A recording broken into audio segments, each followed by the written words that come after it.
에브게니 프리고진이 이끄는 바그너 용병단의 반란 사태가 중국의 시진핑 주석에게 큰 충격을 줬고, 특히 중국의 대만 침략 가능성과 맞물려서 교훈을 줬을 수 있다, 이런 진단이 나와서 주목을 끌고 있습니다. 왜 그런지 Y타임스가 분석해 봤습니다. 지금 시작합니다.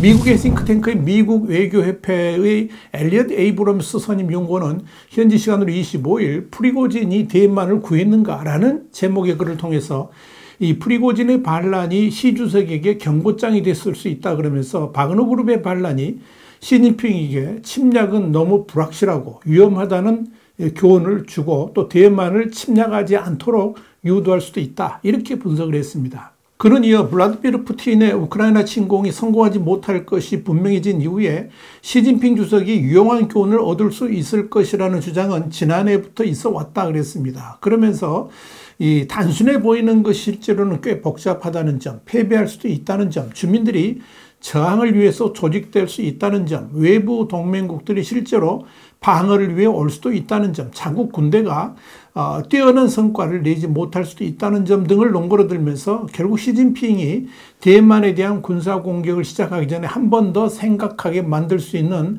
다른 많은 교훈이 있을 수 있다, 이렇게 밝힌 겁니다.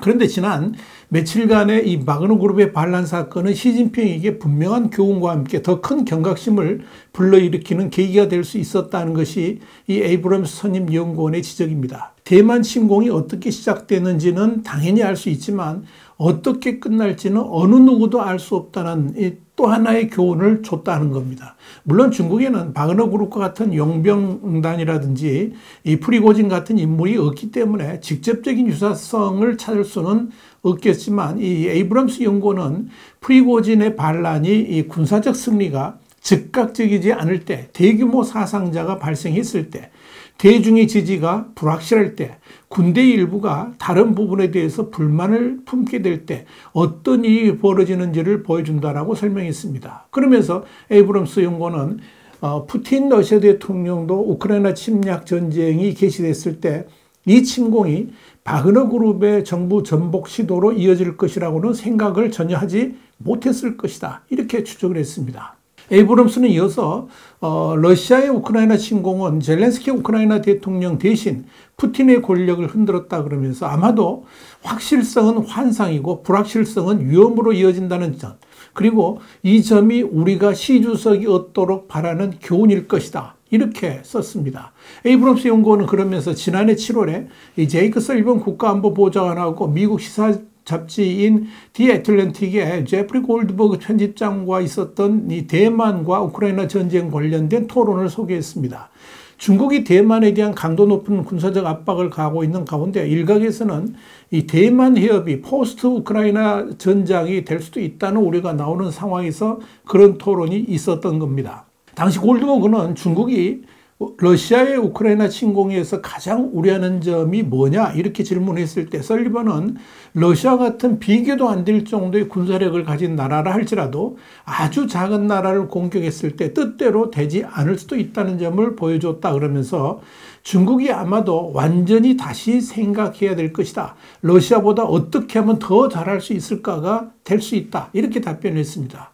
골드버그는 이어서 우크라이나에서 서방이 승리하면 중국이 더 이상 대만 침공을 고려하지 않을 가능성이 있는가라고 묻자 설리번은 시진핑의 마음을 쉽게 단정할 수는 없겠지만 우크라이나 전쟁 결과가 상당한 영향을 미칠 수도 있다라고 답을 했습니다. 이런 측면에서 프리고진의 반란이 대만에 대한 침공 욕심을 상당히 망설이게 하는 계기가 될 수 있다는 것이 에이브럼스 연구원의 진단입니다.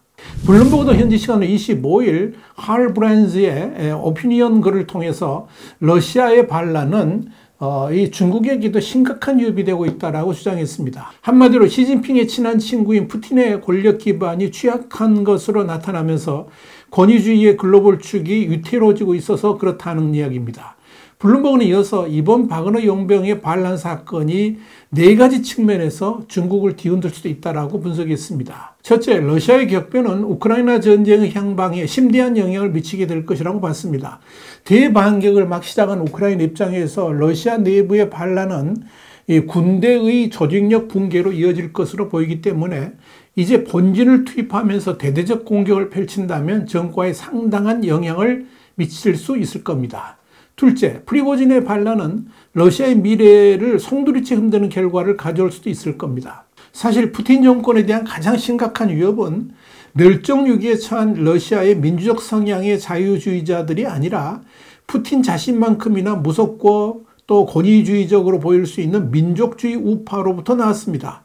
지금 우리는 푸틴과 아프리카의 국가를 불안정하게 만들고 또 미국 대선에 개입했고 우크라이나 동부에 대한 모스크바의 공격에 충격 부대를 제공하는 등 이런 러시아의 더러운 일을 하면서 이름을 알린 사람 사이에 권력 경쟁을 목격하고 있습니다. 누가 승리하든 정치적으로 개방적이고 지정학적으로 온건한 러시아가 조만간 등장하기는 어려울 겁니다. 셋째, 구소련의 많은 지역에서 더 큰 불안정이 발생할 수 있을 겁니다. 이번 반란은 점점 푸틴의 꼭두각시가 되어가는 벨라루스 지도자 알렉산더 루카센코에게 실존적 영향을 미칠 수 있습니다. 체첸의 군벌인 람잔 카디로프는 바그너의 반군에 맞서겠다고 공언을 했지요.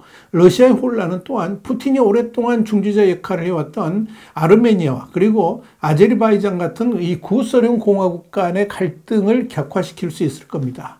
넷째, 이번 반란 사건은 러시아의 불안을 이야기하면서 중국에게 심각한 전략적 골칫거리를 안겨주게 될 겁니다.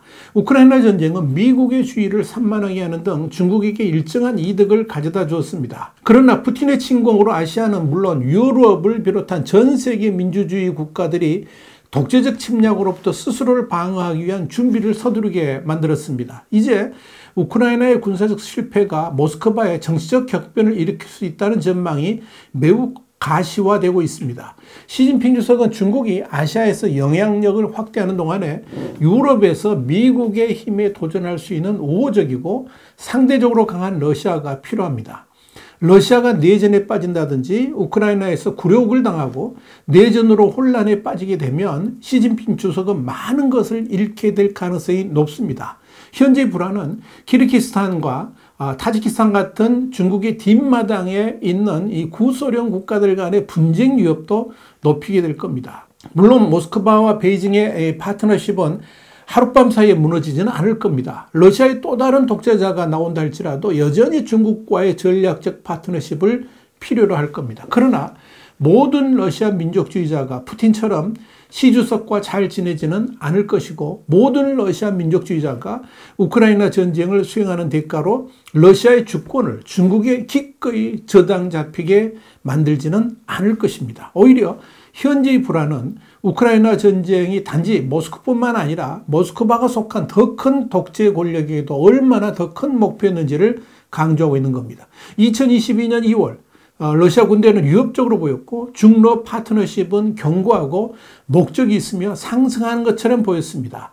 미국이 주도하는 국제 질서는 두 가지 전선에서 동시에 도전을 받고 있었습니다. 그러나 이제 푸틴은 해외 침략 전쟁의 결과를 처리하기보다는 국내에서 먼저 전쟁을 치러야 될 위험에 처해 있습니다. 그리고 시진핑은 자신이 가장 친하고 가장 친밀한 친구라고 불렀던 그 사람이 생각보다 훨씬 약하고 유능하지 않을 수 있다는 가능성에 직면하고 있습니다.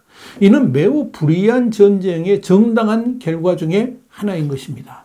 분명한 것은 중국이 푸틴의 권좌가 흔들리는 것을 결코 바라지 않는다는 점입니다. 시 주석과 긴밀한 관계를 유지해왔던 푸틴 대통령이 우크라이나 전쟁으로 인해서 힘이 빠진다든지 심지어 권좌에서 물러남으로 인해 가지고 러시아에서 친서방 세력이 힘을 얻는 상황을 중국으로서는 최악의 시나리오로 간주하기 때문에 그렇습니다. 사실 러시아가 우크라이나 전쟁에서 패배의 상황으로 기울고 있기 때문에 중국은 오히려 엄청난 이득을 챙기고 있다고 봐도 무방합니다. 그래서 중국이 가장 원하는 것은 적당한 수준에서 잠정 휴전이 이루어지는 겁니다.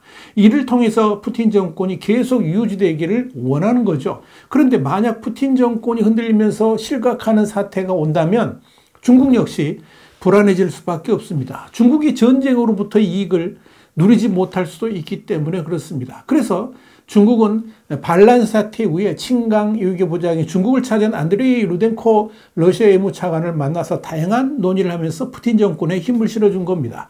이렇게 푸틴의 위기는 곧 중국의 위기로 연결될 수도 있을 겁니다. 그렇기 때문에 이번 프리고진의 반란 여파가 어떻게 진전될지 중국도 예의주시하고 있는 것입니다. YTN 정세 분석이었습니다. 감사합니다.